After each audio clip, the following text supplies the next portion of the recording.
Before we get into this Bears Now mailbag, my name is Harrison Graham. Help our Bears Facebook page reach 4,000 followers. We're over 28 followers right now, need 1,200 more. And once we do get to 4,000 followers, we're going to select someone to win a free Bears jersey. Once we cross 4,000, you got to be followed over there to be eligible. We'll have the full list of followers once we cross 4K. So if you want a Bears jersey, be sure to follow us on Facebook, facebook.com/chatsportsbears. Go ahead and give us a follow.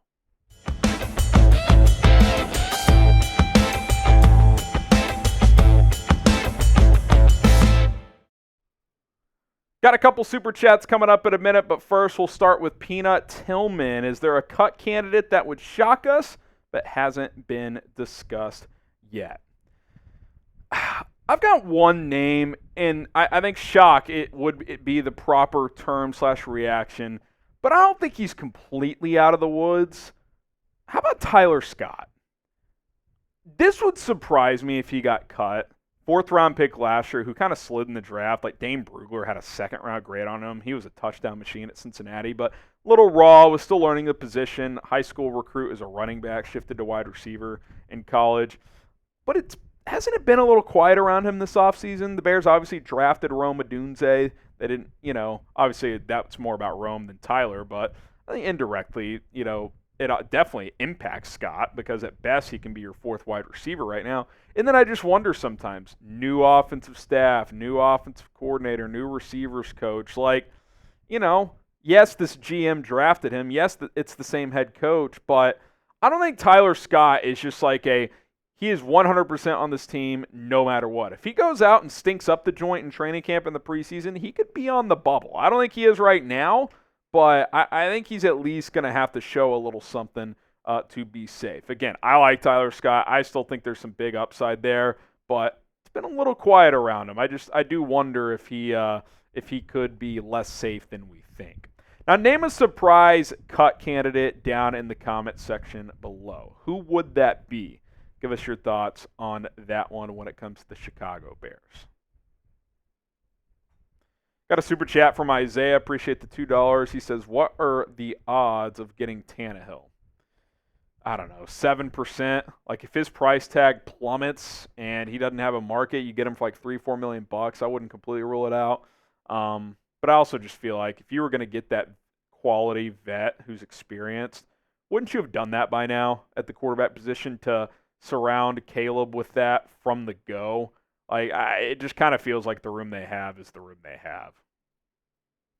Charlie, appreciate the 5, my friend. He says, who would you guys like to see us make a trade for? I'd like either Judon or the edge from the Bengals. Yeah, Trey Hendrickson. Yeah, I'd like either of those guys. Those feel more like mid-season trades. Like the Patriots stink and they haven't extended Judon. That feels like a trade deadline deal. Go trade him to a contender, get a decent pick back. Cincinnati, most believe they'll be a contender. So if he's not shipped out before the season as he's requested a trade this offseason, if he's still there, I kind of think they just keep him now. If Burrow were to get hurt again or if they're struggling for whatever reason, maybe they would just ship him out because he's a little bit older. He's 30. But that one feels more like a trade. If it was going to happen, could happen before the season. Judon feels more like a midseason trade if New England's struggling. Be sure to subscribe and join us for these live mailbags. We go live on the channel every Monday and Thursday at 5 o'clock Eastern, 4 Central Time. And these are the only times we take your mailbag questions when we go live. So hit that subscribe button, turn on notifications. That way you know exactly when we do go live. A real shake. If Dexter takes a big leap this year, are we a top 3 defense? If he reaches the goals he set out for himself, I could see it. 8+ sacks from him as an interior guy, 15 TFL, so he's good against the run and the pass. He's a true high-level 3-tech. Montez Sweat's doing his thing. The back seven's going to be good. So, yeah, I wouldn't rule that out. Am I expecting him to be a Pro Bowl, All-Pro caliber player? No, I'm expecting him to be a good player, not All-Pro in year 2. If he's All-Pro, that's unbelievable. Yeah, I think you enter this season thinking, hey, we have a top 10 defense, and if a couple dominoes bounce our way, Dexter takes a leap, find another pass rusher who really contributes, you have a chance to be top 5. Mike G, what does the Bears' record need to be at the trade deadline to be heavy buyers? Well, last 2 years, they've been well below. They've been at least 2 games below 500, and they've bought. So, and I'd say second round pick for Claypool and a second round pick for Sweat. I think that qualifies for a heavy buyer in the NFL at the trade deadline. So, I don't know. I mean, if they're at least 500, I could see Poles pulling the trigger again, especially if he's trying to make the playoffs this year. Jason M., what is the chance that the bearded Flus wins Coach of the Year? I wouldn't rule it out. If this team wins 10, 11 games, makes the playoffs, I could see him being that guy. You know, whoever wins Coach of the Year usually probably isn't the best coach, right? Like, Andy Reid could win it every year. Kyle Shanahan, Sean McVay, like, these guys are established elite coaches. Like, Matt Nagy won Coach of the Year his first year in Chicago after going 12-4. We found out quickly he wasn't that good. So, like, even if my point is, he definitely could win it just due to that fact. Like, oh, year 1, y'all won 3 games. Year 2, 7. You win 10 plus this year. Yeah, this team's growing under him. So, yeah, I could absolutely see him winning Coach of the Year. Who is your favorite Bears player ever? It could be a current player, but anytime in Bears history, put on a Bears uniform. Who is that guy? I want to hear from you. Jackson, he says, do you think Velus Jones will do a good job with the new kickoff rules with his speed? Yeah, theoretically, he should be a great kickoff returner. He's already been that. With the new rules, he should be that too. He's a big physical guy who's also blazing fast. So if he makes his team, I expect him to return kicks, and he should be very good at it. That's one role he's done well. Dennis, the Chicago kid, he says, what do you think the Bears attack in the draft next year? Early predictions. Got to be pass rush, right? Edge, 3 tech if Dexter doesn't work out. You could certainly look interior offensive line, potentially left tackle, depending on how Braxton Jones plays this year. So feels like a trenches draft. I expect them to attack the trenches multiple times in the draft next year. Corey B., I want Connor to improve the offensive line. How much do you think he's asked for? Connor Williams, obviously, there. I mean, I'm sure he wants like $10 million. He was one of the best centers in the NFL last year, but he's probably going to have to settle for less. I don't know, $7 million, 1-year deal with incentives up to 10 maybe for a center, for a good center when healthy. Something in that range, $6 million. I would guess something like that. Wally Ferrej, thoughts on Kale Williams not signed yet? Neither is Odunze, as we're filming this on Monday live. I don't have that strong a sign or thoughts, signs. This happens with a lot of these guys. I don't really get it because the spots are kind of slotted now.